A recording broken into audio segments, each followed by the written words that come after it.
So I'm assuming you read the title and thought, is it actually possible to finish Ocarina of Time without ever using a sword? Well, we're going to find out if it actually is. Now, I'm not going to use glitches in this video, and this video took a long time to make, so I'd really appreciate it if you give this video a thumbs up if you enjoyed it. And if you want more content like this, I would really appreciate it if you subscribe to my channel for more content in the future. Anyways, let's just get straight into it. Keep in mind, while playing this challenge, I haven't played Ocarina of Time for a very long time, quite a few years. But I did remember that I'll need to equip a weapon later on, just to get into the next section of the game. So I needed to at least equip a sword and equip a shield, but that doesn't mean I have to use them, and I refuse to use the sword no matter what, and I wouldn't even use the sword to cut grass just to get the rupees. That's how serious I took this challenge. And believe me, without using a sword, it is so irritating to get rupees. I had to go into buildings, I had to go into the long grass, and I had to throw rocks. It was a lot of work, and in the end, I'm not gonna lie, it took way longer than I thought it would just to get the items I needed. I even had to buy sticks because if you try and throw a rock at a plant, it doesn't kill them, which means you can't get your sticks any other way than buying them. At this point, I found Dekus that sold Deku nuts, and at this point I assumed it was going to be the best method for cheaper Deku nuts. But no, it actually costs you more to buy it from the Dekus than it does from the shops. I'm going to show you my method of getting rupees, so you guys can see what I did to get them personally. I think this was the best method for me, but it's up to you guys if you want to copy this method if you guys are doing the same challenge. So what I did was I walked through the grass and I took 4 rupees per time while doing this method. So you take 2 from one side of the grass and 2 from the other side of the grass, and then you go into the building to reset the rupee respawn. It's no means the fastest method, but it worked perfectly fine for me because I didn't want to be throwing rocks just to loot rupees. Once entering the Deku Tree, I thought it was going to be an absolute nightmare, but oh boy, I was wrong. To fight most enemies, you don't need to use a sword at all.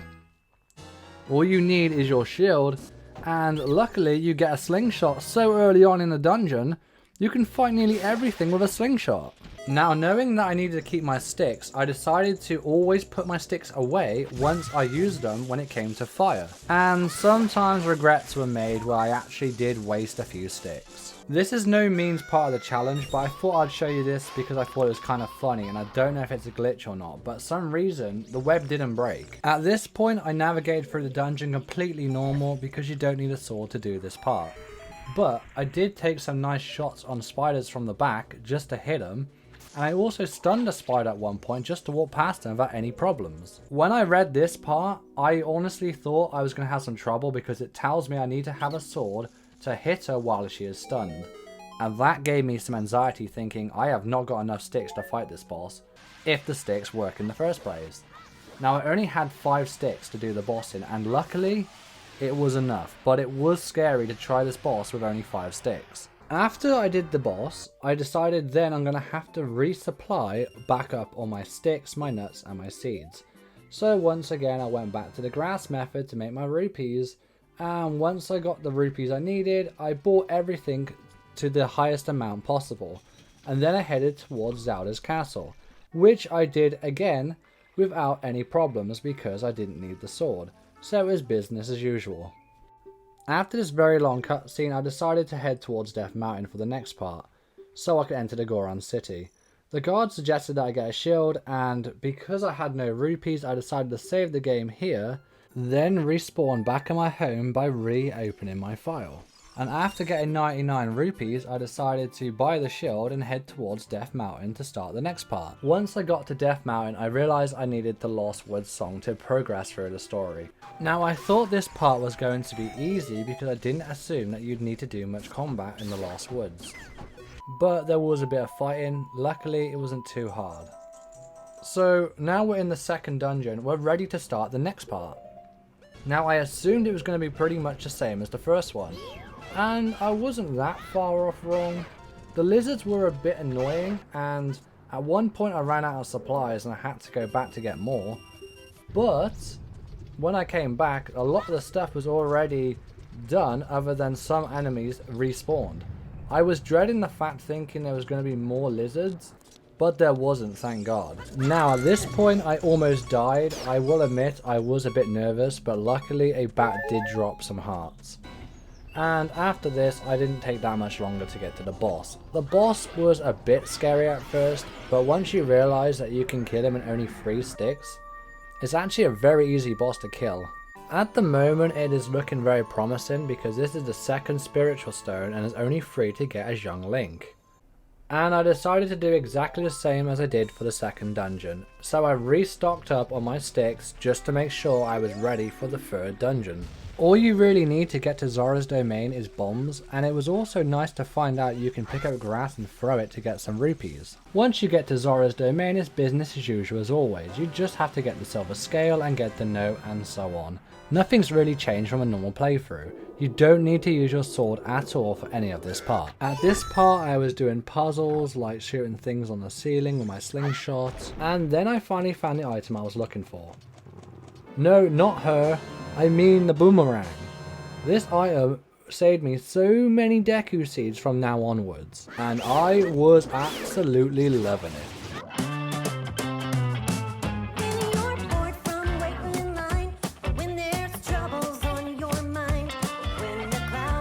And now I'm on the 1st phase of the boss. And this only took me 2 sticks. Now this boss had a 2nd phase which then took a lot more effort. You had to hit it with a boomerang and then have to hit it with a stick. This boss took me 5 sticks and it was possible. For this one dungeon, the 2 boss phases put together took me 7 sticks in total. Now as she tried to make me marry her, I thought I would not get involved with her and I ran off to get to the Hyrule Castle. And I began to wait for this very long cutscene to become over, so I can pick up the Ocarina of Time and then enter the Temple of Time. Now here's the part we all been waiting for. Now we now know you can do it all as young Link because of the sticks. But can you finish the rest of the game as an adult Link without using your sword? Now there are items that you can use as adult Link that you can't use as young Link and vice versa. So this is the part where we really had to worry. Is this the end of the challenge? Now the first thing I checked was what items I could use as adult Link, and I realized the sticks cannot be used as adult Link, and that started to worry me because I did not think I'd be able to do anything from here onwards. I didn't know what to do from here, but I remembered there was a hammer, and if I could do the fire temple first, I could get the hammer and then proceed through the story and use the hammer as my weapon. So I headed towards Death Mountain. From here I did not know if it was going to be possible to even do the fire temple without using my weapon, but I was willing to give it a try. The dungeon was easy. Then there was this one part that I just really did not like because I didn't know if the hook was going to actually do damage. Luckily it did, but I did not think I was going to get past this part. I thought it was the end. I tried to kill him using bombs and running into him, and then I realized the hook shot did do damage. That is when I used the hook shot to finally beat him. At this point I was still not convinced it was possible to finish his temple without using a sword. And then it happened. I knew from here onwards that I had a weapon that would work pretty similar to the sticks, and it worked like a sword. So I was pretty excited about using my hammer. I'm on the first boss ever as adult Link, and I am psyched to use my hammer to kick its ass. However, there was a problem. I kept dying. I died so many times because the hammer is very slow, and yes, it does do damage, but it is very slow, and it takes a lot of hits to kill this boss. And you can't use your shield because when you try and block with the hammer, you some reason hold it like you're holding a two-handed weapon and you turn it to the side, so you couldn't even use your shield while using the hammer. There's actually a way to pull out your shield without pulling out your sword. To do this you must aim at the boss and pull out your hook. Then you push the button to pull out your shield. This will make you block in the direction of the boss. This is how I blocked the attacks and then pulled out my hammer when needed to do my attacks. Now I've beat the fire temple and I was very confident I could beat the rest because of the hammer. So I'm going on to the forest next. I got to the forest temple as usual and I played the game like it was basically any other playthrough. Apart from I didn't use my sword, I used my hammer to kill enemies. There were some enemies that were really annoying to kill where you had to use your hook shot to stun them and then attack them with your hammer. You play through the forest temple as usual. Nothing really changes because you don't need a sword. This was the most annoying part though. So to do this part you just kill the skeleton as usual, you'd hook shot it to stun it and then you'd hit it with your hammer. Then 2 skeletons will appear. You have to then hit them by alternating in between them until they both die. And when this happened, I'm not going to lie, I found it so funny. I was low health and I thought I was going to be fine, and then all of a sudden a hand took me from the ceiling and basically killed me. After I died, I did all 4 poses and then I started the boss, and this is where it all turned bad. Now I tried everything, but the biggest problem was you could not knock back his magic using the hammer. I tried sidestepping so I'd hit the magic back at him by using the hammer like I would with a sword. I tried using a hook shot and I even tried using my shield and nothing was working. So now I was stuck. So at this point I thought the video was finally over and I thought it was impossible to finish this game without using a sword.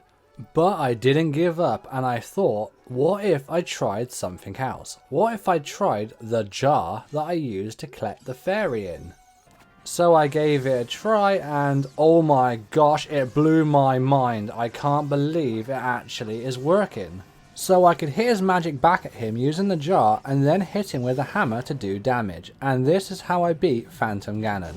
Now Phantom Ganon is dead and now it's time to do the next temple. But then I remembered that I forgot Epona. I turned back to young Link, learnt the Epona song, became adult Link, done the race, then finally was able to ride Epona.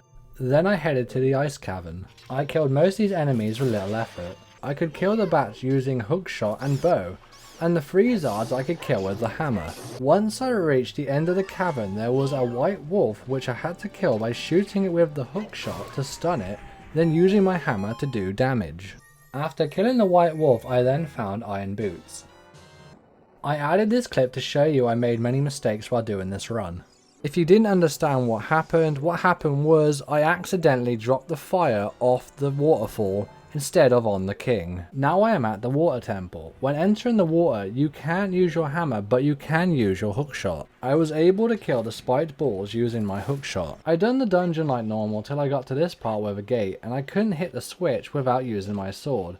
So I decided to skip the switch and just hope for the best. While doing the dungeon, I ran into some enemies that were able to be killed by the hookshot, and some could be killed by the hammer, and one enemy was actually killed by throwing 2 bombs in its direction. This was quite an annoying part of the dungeon. Trying to beat Dark Link without using your sword was no easy task. It was actually so bad I decided to go back to the Temple of Time. I became young Link and then headed towards Death Mountain to visit the fairy. I only visited the fairy to unlock the magic meter. After unlocking the magic meter I wanted the Din's Fire.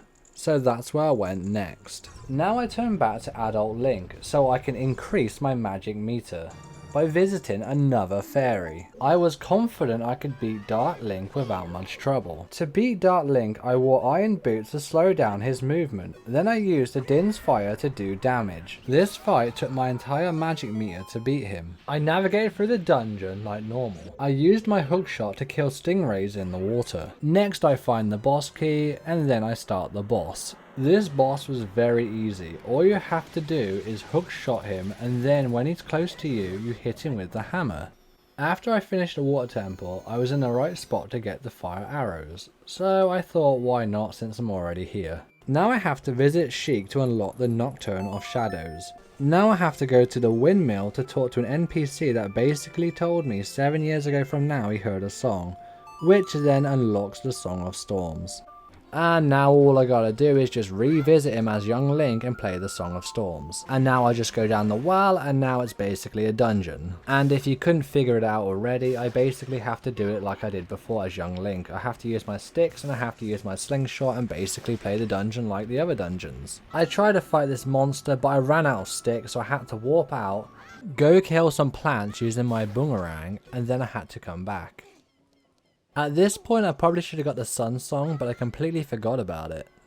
So this time I have 10 sticks and I'm ready to fight this monster. I have no idea if it's going to be enough, but I gave it a try and luckily it was enough. It was exactly the right amount. You have to use 10 sticks to kill this monster. Now I got the Lens of Truth. I probably should have left at this point, but I carried on doing a bit more of the dungeon. There's no real reason to carry on with the dungeon. There's not much else after this. There's not like anything important to do here. So I just did a little bit more and then I went on to get the Sun Song. Now I've come this far, I was convinced the game was possible to be finished without using a sword. So I made my way to the Shadow Temple thinking it would be a piece of cake. I was doing the temple like normal and then I ran into this. This little guy is named Dead Hand and I've tried everything to hit him. The hammer, bombs, arrows, hookshot, Din's fire, fire arrows, and none of them did damage. So at this point I guess the run is looking like it's finally over. There's no way I can hit this thing. Right? Oh my gosh. How did I not see this before? So it turns out the hammer is more unique than we all thought. There's other methods to attack using this weapon. So now you can see the jumping attack does damage. But then I found this. So to do this attack you must not be locked onto the enemy while pressing the block button. This will make you do a crouch, which then allows you to do a stab like attack which is fairly fast and does damage to the enemy. And this was way easier to do damage by far, and this is how I finally beat Dead Hand. So I got my boots, opened the gate, then made it over the gap. Then I realised I was low on supplies, so I went out for a moment, I went and got some supplies, and then I came back to do the dungeon. I did the dungeon pretty similar to other dungeons, just killing enemies with my hammer, my bow, my hookshot, you know, the regular stuff. Then I got to the giant hands, which were very annoying, but I suggest using a Din's fire on the smaller hands for an easier time killing them. And now I'm on the boss, and oh boy, this was the hardest challenge in the entire video up to this point. Once again, this enemy cannot be damaged by swinging your hammer. To do damage you must shoot both hands and the eye with a bow or hookshot. Then you need to stop locking onto the boss, then block to crouch down, then hit the boss with your hammer to do the stab like attack. Make sure you're not too far from the enemy when you shoot the eyeball, else you will not be able to hit them in time. Once you hit the first hand, get ready to dodge by rolling out the way for the second hand. Now the boss is dead and the Shadow Temple is finally complete. Next we have to go to desert and make our way to Gerudo Valley. Now we hookshot over the bridge and talk to an NPC that needs help rescuing some carpenters from Gerudo's fortress. Now all you have to do is make your way through Gerudo's fortress and find carpenters locked up in jail cells. Once you talk to the carpenters, then a Gerudo will appear. Once you kill her, she'll drop a key to open up the jail cell. Now to beat her, all you have to do is use your hookshot to stun her, then hit her with the hammer. You could also use a bow. You will have to kill these multiple times until you free the last carpenter. Then a Gerudo will appear, giving you a card. Now I have access to the desert. I must do 2 trials before doing the next temple. For the first trial you must follow the flags. For the second trial you need to use the Lens of Truth and follow a ghost until you get to the next temple. Once you reach a temple you must go inside the temple and then exit the temple. Now you've exited the temple, you'll get a cutscene and unlock the song Requiem of Spirit. Now you become young Link by going to the Temple of Time and then travelling back using a Requiem of Spirit. Now I basically just try and do the dungeon like any other dungeon, apart from when I got to this monster, I hit him with 2 sticks and then decided to keep throwing a boomerang at him, realising it was bouncing him back to knock him off the edge. And now I restock on supplies and I go back to the temple. Now I was doing a few puzzles and then I got to the knights. Now I killed the knight by using bombs. And yes, I was running at him with 1 bomb in my hand. I only did this once and luckily it was the last bomb to kill him. Now I have to become adult Link and go back to the temple. I used my hover boots for one crystal, and a little while after I found the mirror shield. Now this part blew my mind. I did not know that I was going to be able to hit this switch using my hammer through the bars, but it worked. Now it's time for the boss, and the boss is fairly simple. For the first phase, there's two different witches. There's a fire witch and an ice witch. So to beat her first phase, you must be using the mirror shield, and you must crouch down and then move your shield around to deflect their attacks at each other. Now you basically made them kill each other, it's time for the second phase. Now this phase is a little bit harder, but it's not too difficult. So this boss is very simple, but I'm going to explain it in the best way possible. Lock onto the enemy and let her hit you 3 times with the same attack, ice or fire, it doesn't really matter. To know which attack she is going to do, look which one she lifts up. If she lifts up the fire one, she's going to use fire. If she lifts up the ice one, she's going to use ice. Your shield must block the attack. This will cause the shield to be enchanted. After it has been enchanted 3 times, it will then do a powerful attack, knocking her to the floor. You can then go up to her and hit her with a hammer and do damage. This boss was fairly easy, and all it required was the mirror shield and the hammer. Now we have beat the Spirit Temple, we must return back to the Temple of Time and have a very long cutscene. Now after this very long cutscene where Zelda basically tells us she is Sheik, now we have to go to Ganon's castle to finally find out, is it really possible to finish this game without ever using a sword? I did the forest room like normal, and then I got to the spirit room where I had to hit a switch with a bomb. Anyways, I did the spirit room pretty easily after that. So yeah, I did the other rooms pretty easily. There was nothing really special about them. You didn't need to use your sword for any of the other rooms. Now, going up to the top of the tower was really annoying. And to kill these knights, I just used bombs again because it was just so much easier for me. To kill Ganon's first phase, you have to use the jar to bounce the magic back at him, and then use a light arrow, then jump over the gap to get to him to hit him with your hammer. Now the first phase is defeated, now we have to go down the tower.